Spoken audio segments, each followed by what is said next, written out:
incompetent officers.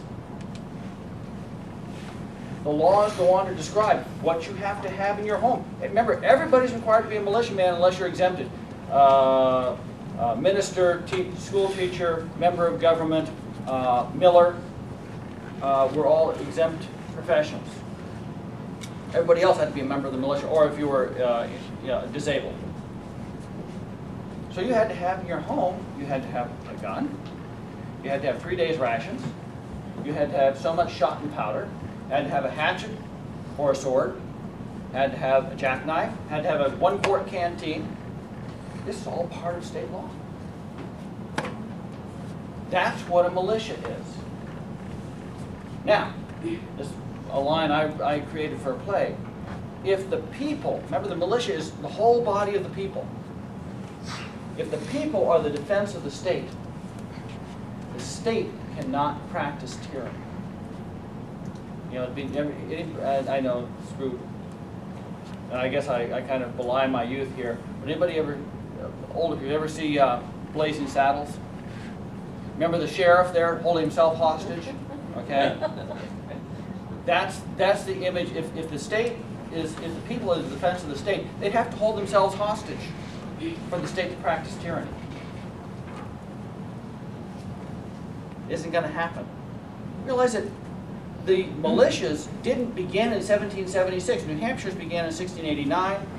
Massachusetts began with its charter. So these were established British organizations, the militias. When the War for Independence came, half of them fought for the British and half of them fought for the Americans. Because they had to make a decision. Were they going to defend their neighbors? Or were they going to honor their oaths to the king? Serious business. Especially back then, an oath meant something.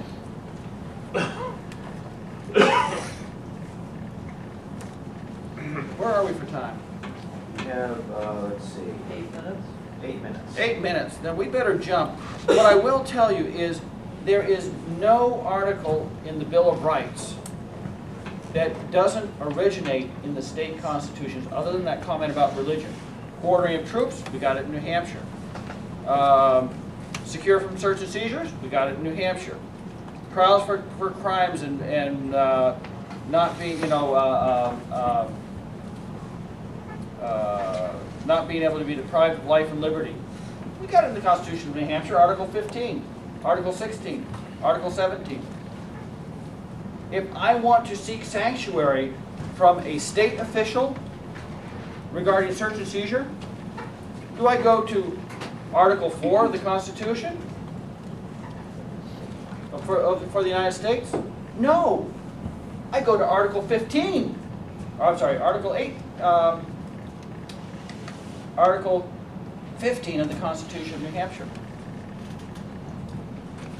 If I want to say that I can't be compelled to testify against myself, I go to the Constitution of New Hampshire, not the National Constitution. We've been really dulled because everybody looks at the national constitutions. You don't know your Constitution.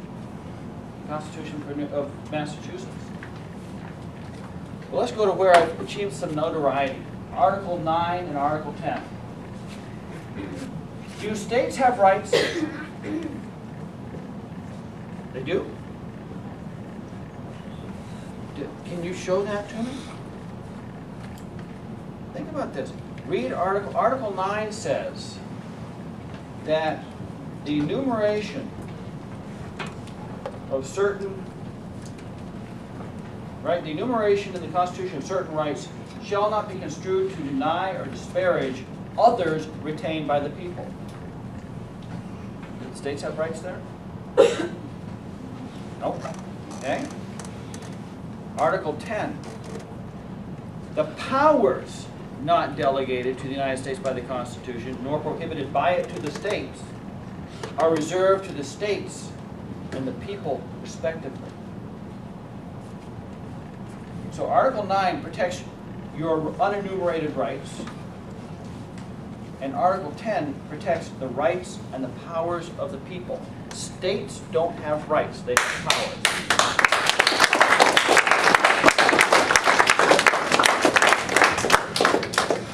Whose powers do, actually they don't even have powers, they exercise powers. Whose powers do they have? The citizens, they have your power. They're exercising your power on your behalf. Because there are certain powers that are just easier to exercise on a corporate level than on an individual level. That brings me to another point. I'm going to use up some time here. Who knows what the definition of corporation is? 1780, not contemporary. A corporation is a body politic. Now, New Hampshire has two parts. Part 1, the Bill of Rights. Part 2, the form of government. Part 1, the skeleton.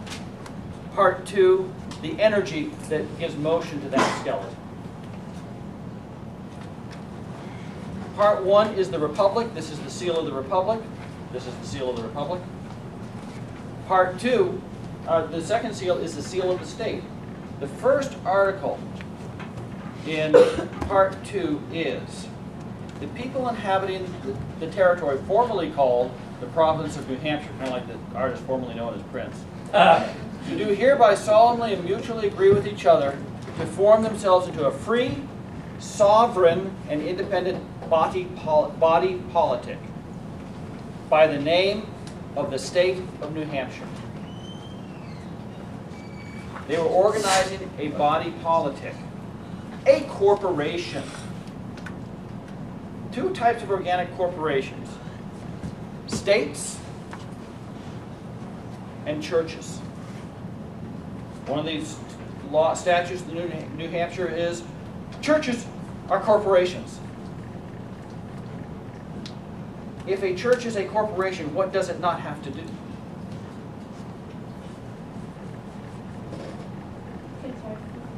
Well, that's true, but what else doesn't? If it is a corporation, what doesn't it have to do? It doesn't have to incorporate. It is a corporation. What does it mean to incorporate? Our cities and towns are incorporations. What does it mean to incorporate? An incorporation is a franchise of government. You agree to live by the rules that the government sets out for you.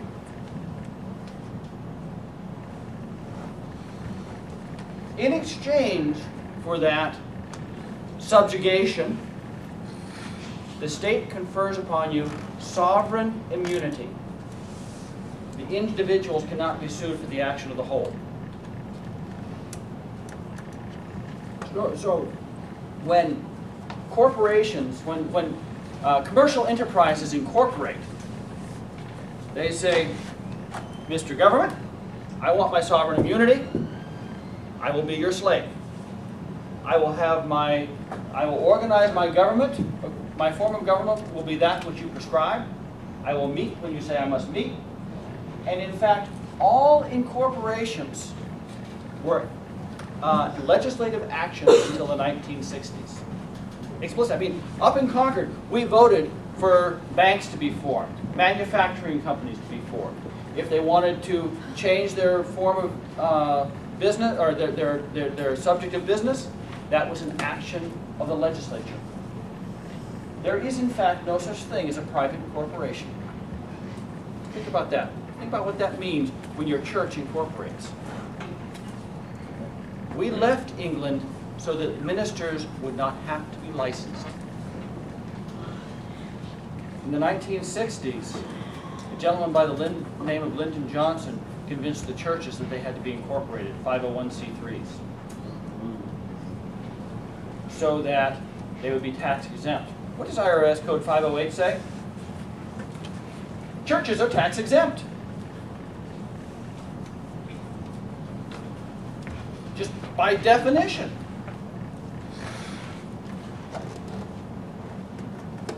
Now, in the 60s, we also adopted the Uniform Commercial Code, and we created the Secretary of State's corporate division, and we gave the corporate division of the Secretary of State's office the job of overseeing and managing incorporations.